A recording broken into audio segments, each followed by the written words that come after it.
Olá pessoal, tudo bem? A aula de hoje será fantástica. Falaremos sobre a engenharia genética e a tecnologia transgênica. Primeiro, o que entendemos como engenharia genética? A engenharia genética é um conjunto de técnicas que permite aos cientistas manipular in vitro, ou seja, em laboratório, a molécula de DNA. Como sabemos, o DNA é o material genético dos seres vivos, a substância química que constitui os genes. Através de técnicas avançadas de biotecnologia, hoje os cientistas podem realizar façanhas com a molécula de DNA. Por exemplo, é possível cortar uma molécula de DNA em segmentos menores. É possível unir moléculas de DNA de fontes biológicas diferentes, ou seja, combinar DNA de espécies diferentes, produzindo o que chamamos DNA recombinante.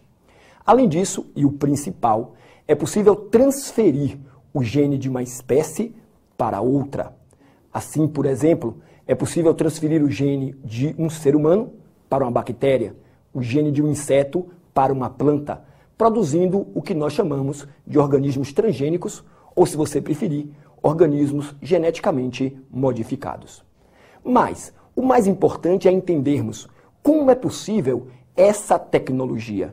Como é possível fazer a transferência de um organismo, a transferência de um gene de um organismo para o outro, produzindo os chamados seres transgênicos?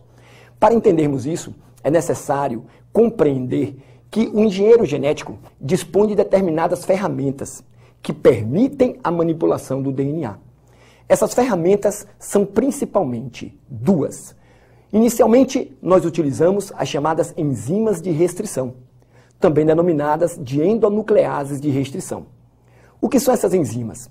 São enzimas que atuam como verdadeiras tesouras bioquímicas e são capazes de cortar a molécula de DNA em pontos específicos. Então, quero que vocês entendam que o primeiro passo para a manipulação do DNA é exatamente a possibilidade de cortá-lo. E isso é permitido graças ao uso dessas enzimas que funcionam como tesouras. Além das enzimas de restrição, também utilizamos uma outra ferramenta importantíssima, que é outra enzima, denominada DNA ligase, que, como o nome indica, ela atua ligando moléculas de DNA entre si, fazendo exatamente o contrário das enzimas de restrição. Enquanto as enzimas de restrição cortam o DNA, a DNA ligase une moléculas de DNA entre si. Com essas duas enzimas, estamos prontos para manipular o DNA, para realizar o milagre da tecnologia transgênica.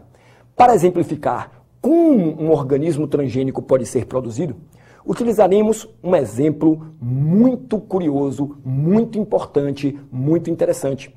É o caso no qual foi produzido uma bactéria modificada geneticamente que incorporou o gene humano responsável pela produção da insulina. Ou seja, nós podemos, e isso já foi realizado, transferir gene de animal, ser humano, para um organismo simples, procarioto, como uma bactéria. Como essa transferência é possível? Primeiro, seria necessário, é claro, isolarmos o gene de interesse, no caso, o gene responsável pela produção da insulina. Para isso, retiraríamos uma célula do pâncreas, de um ser humano, onde essa insulina é fabricada. Retiraríamos do núcleo desta célula o cromossomo, onde está situado o gene de interesse, que é o gene de insulina. Para isolarmos o gene da insulina do cromossomo, cortaríamos o cromossomo com enzimas de restrição. Com isso, o gene da insulina poderia ser, como eu disse, isolado, extirpado do cromossomo e guardado para uso posterior. Em seguida, o que faríamos? A partir de uma bactéria, nós isolaríamos da bactéria um plasmídio. Você me pergunta, o que é um plasmídio, Caio? Pois bem, sabemos que uma bactéria é um organismo procarioto, unicelular, e, claro, possui como seu material genético o DNA. Mas além do DNA bacteriano, o DNA genômico, que constitui o cromossomo da bactéria, a bactéria possui no citoplasma pequeninas moléculas de DNA circulares. Essas pequenas moléculas de DNA em forma de círculo, que contêm poucos genes, muitos são genes para resistência a antibióticos, Elas são denominadas de plasmídios e se prestam muito bem à utilização na tecnologia transgênica. Aí o que faríamos? Retiraríamos do interior da bactéria esse plasmídio. Esse mesmo plasmídio seria cortado com a utilização das mesmas enzimas de restrição que utilizamos para cortar o cromossomo humano e isolar o gene da insulina. Após cortarmos o plasmídio, uniríamos o plasmídio ao gene humano da insulina, utilizando para isso a enzima DNA ligase, que, como comentei, age como uma cola biológica. Com isso, uniríamos o gene humano, responsável pela síntese da insulina, com o plasmídio bacteriano. Veja bem, nós uniríamos o DNA de uma espécie, a espécie humana, ao DNA de outra, no caso a bactéria, produzindo o DNA recombinante. Após a formação desse DNA recombinante, resultante da união do gene da insulina com o plasmídio, esse plasmídio contendo o gene da insulina seria introduzido na própria bactéria. Essa bactéria, portanto, iria receber, incorporar um gene de outra espécie, um gene humano. Teríamos uma bactéria modificada geneticamente, programada agora para produzir insulina.